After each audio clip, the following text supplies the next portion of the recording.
اور ہم نے ہر ایک امت کے لیے قربانی کا طریق مقرر کر دیا ہے تاکہ جو مویشی چوپائے اللہ نے ان کو دیے ہیں ان کے ذبح کرنے کے وقت ان پر اللہ کا نام لیں۔ سو تمہارا معبود ایک ہی ہے تو اسی کے فرما بردار ہو جاؤ اور عاجزی کرنے والوں کو خوشخبری سنا دو۔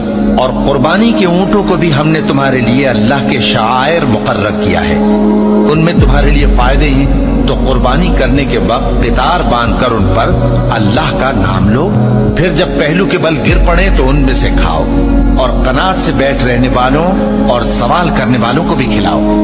اس طرح ہم نے ان کو تمہارے زیر فرمان کر دیا ہے تاکہ تم شکر کرو۔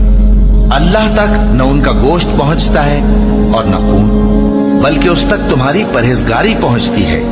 اسی طرح اللہ نے ان کو تمہارے زیر فرمان کر دیا ہے تاکہ اس بات کے بدلے کہ اس نے تم کو ہدایت بخشی ہے اسے بزرگی سے یاد کرو۔